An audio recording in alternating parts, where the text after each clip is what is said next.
Yo everyone, welcome to some Mage Wars. Today we're having a look at the match I played versus robmurray, with me playing the Necromancer in the bottom right and his Beastmaster in the top left. I will start the replay and put it on 2x speed. I'm starting with a Meditation Amulet and a Graveyard, while he starts with a defensive lair in his home zone, which you don't see very often, so I'm already quite surprised what he will do with it. A defensive layer from my opponent means for me that I will try to get a quite offensive graveyard going, so I try to put it in one of the two center zones, which are always very helpful to control, because there you can reach almost any place in the arena, and many of the fights in actually most fights in the games take place in one of these two zones. So controlling these is very valuable, and having your spawn point next or right in them is helping you out a lot. So my second turn will be a zombie brood out of the graveyard, and I have 2 cards prepped because I plan to use my meditation amulet with his later choices and blurred. Depending on what he does, I will either go with armor or obscured. And he's bringing out a falcon, which is not pet, to my surprising. I expected a pet falcon, but maybe he needs the mana for something else. And he follows it up with bees and an enchantment on the bird. By the way, I think you can't see it. The second card in Rob's first turn was an Enchantress Ring. It's down here in the bottom left. So he only pays 1 for the enchantments. This makes me think that he will probably go with more falcons, more flying things, and try to enchant these, because both the falcon and especially the bees, because bees deal critical damage, are very strong against necromancers in general, more so against the zombies they are often playing, like I do here. So with seeing the bees and the falcons and me being a necromancer, not having a lot of tools versus flying, I value getting out the Isle of Pestilence very highly. So the plan for my turn 2 is get the idol and afford the biggest creature basically that I have, or the sturdiest creature that I have. So with the idol and me starting at 13 plus 1 mana on the graveyard, with meditation I can go up to 17 mana.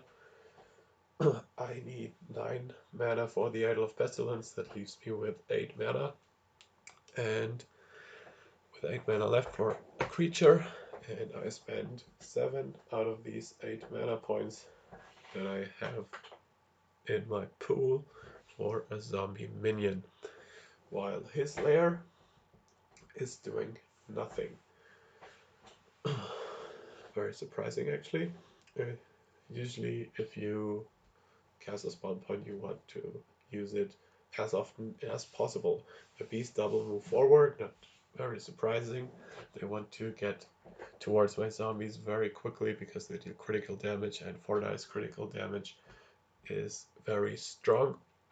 It can kill a brute with 3 hits with a level 2 creature, or a zombie minion with on average 2 hits with a level 2 creature, while his mage does get another bees out and enchant the falcon that is on the board right now. The second piece is also the reasoning for no deploy from the lair, because it wouldn't line up mana-wise. Still, the second piece makes me very happy right now, because the idol is so efficient versus them, making them get only 1 hit versus my zombies, because they will take the first damage right now. They can move two zones, then they take the second damage, then they can get 1 hit off, and then already die. So him staying back there makes me very happy with my decision to go for an Isle of Pestilence. For next turn, I expect his bees to hit into one of my zombies to get some more value. The idol helps here already, because they have one less life, which means one less attack. So right now these killer bees will deal 3 dice of damage basically. So it's an expected damage of 3 against either the minion or the zombie brute, and I want to punish him if he plans on attacking my zombie brute. That's why I go on guard.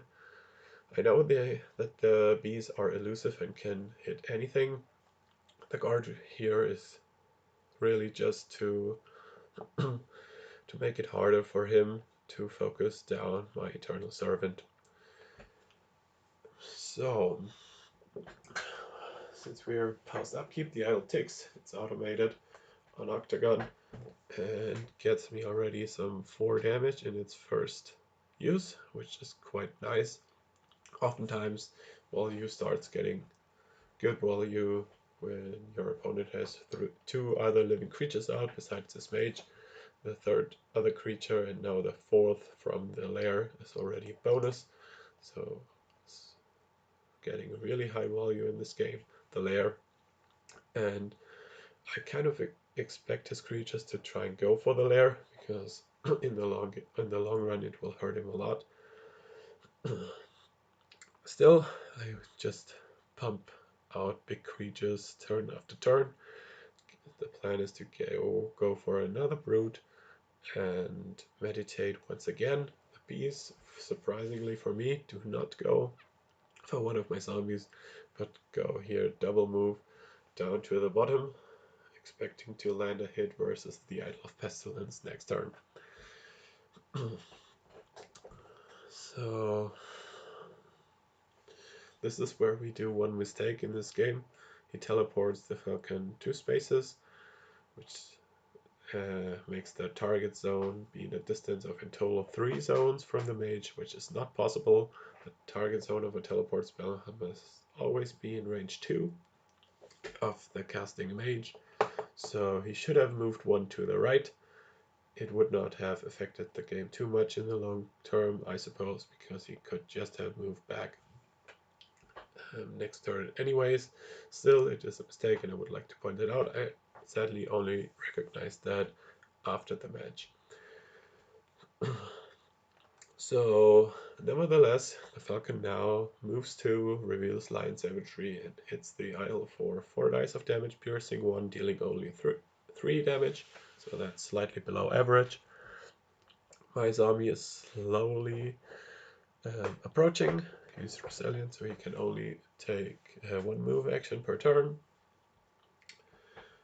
And right here, I am debating which spell I want to choose. I have Theft of Life in case the Falcon would have hit my mage, because then I could cancel some of the regen and start regenning my own and whittle it down in the long run. So it's like an offensive and defensive option at the same time. But since he went for the idol, I'm now debating whether it's still useful, still worth it to cast a Theft of Life on the Falcon, because I really want to Chant of Rage next turn into attacking one of my zombies and protecting the idol, or if I would rather use the Stench of Death to either kill off the bees, because if I place it here I can deal 1 more damage to the bees so they die next turn, or if I plan on doing something else with my Stench of Death, I have 4 possible options. I could place it here with my servant, I could place it to somehow in the future protect my spawn point, I could use it to kill off the bees, and I could plan on staying in the back more and punish people or living creatures for coming and staying in my zone. I try to gain advantage in these 2 center zones, with Graveyard staying in one zone and my zone enchantment in another zone. So I decide to go with that option. The Theft of Life on the Thunder Rift Falcon would have been good as well. Up for debate, because I plan on Chant of Raging the creature. If I have the Theft of Life on it, it can't regen the 1 damage the idol deals to him. So it is already pre-damaged and goes down quicker to my zombie brute with an expected 60% kill shot. but I don't think that it would have been worth my action and 3 mana that turn, so I decided to go with the Stench of Death here instead.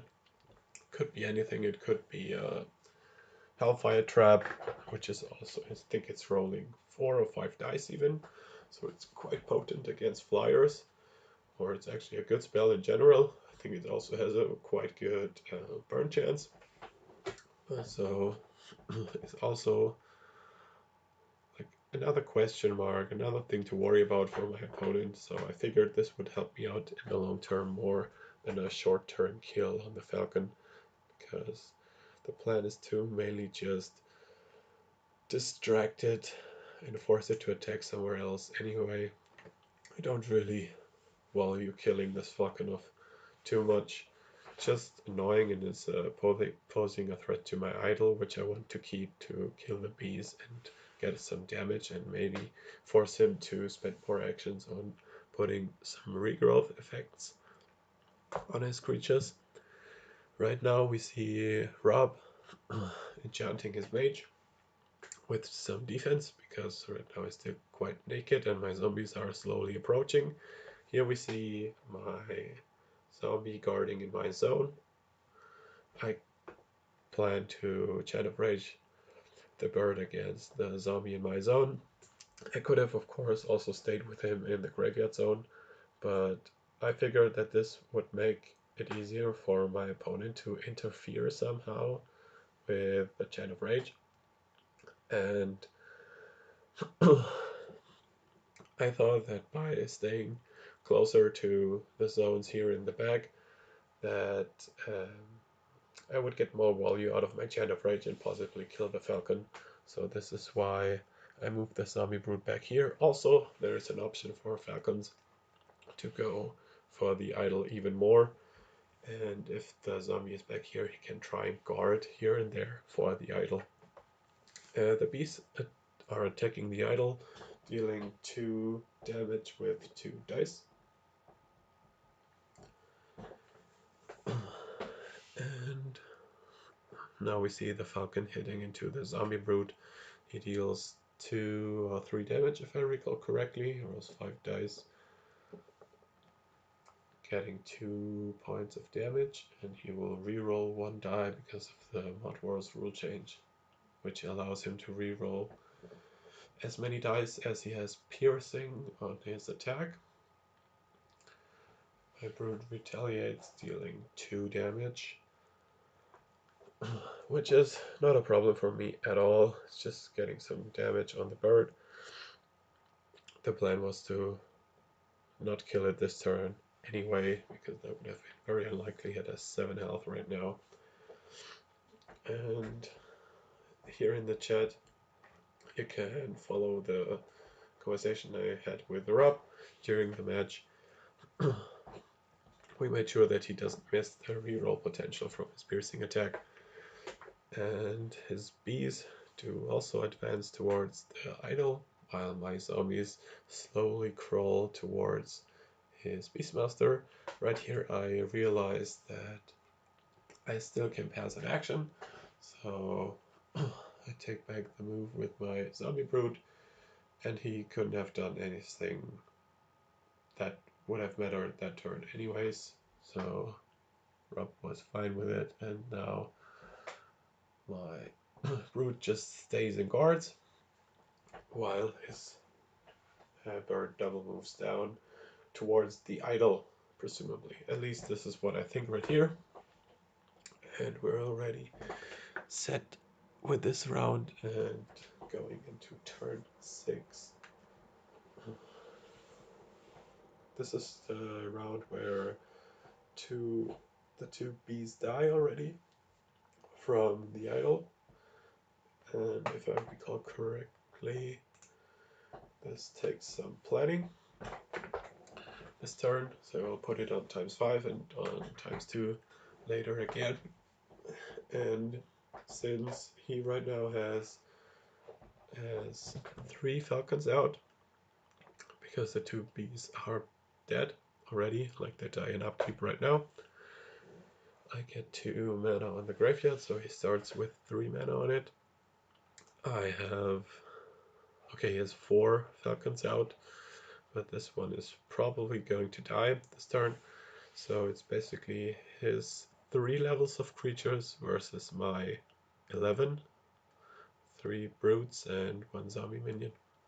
So I figured that I slowly gained creature supremacy on this board. That's why I will now stop trading actions versus mana with the amulet, but rather try and get my mage moving forward, support my zombies at getting more hits in.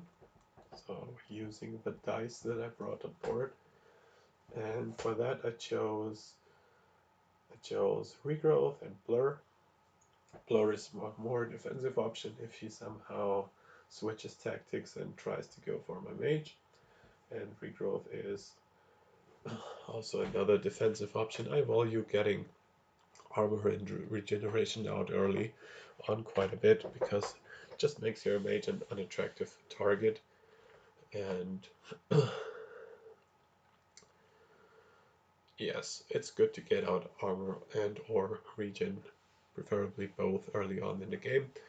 For a short time I thought about going with the brute, going 1 down and guarding in the idle zone with my brute, but I ditched that idea because that would mean his bird gets 1 more charge, like 2 more dice, and I thought it was just fine with denying him these 2 dice. I double enchant my mage and kill the bird with the retaliation of my zombie brute. This is another thing you can do with your Necromancer, just to run Chant of Rages and force flyers to attack into your guarding brutes or other big creatures, but oftentimes brutes are the biggest guys you have around. And here we go with him having 4 birds out. I nicknamed his book the Aviary 2020 because in 2014 there was the winning book at Gen Con in the US was a Beastmaster with a lair and lots of falcons. That book was called the Straywood Aviary, and since 2014 is now quite a while ago, and this book also runs bees, which are a recent addition from last year. They came out last year. I nicknamed his book the Aviary 2020, so it's my 5 zombies versus 4 birds right now, and he is trying to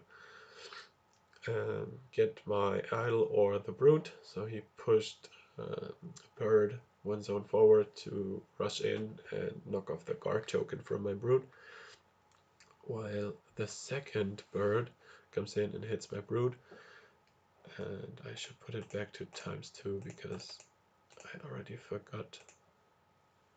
I didn't have the time to comment on 2 things happening.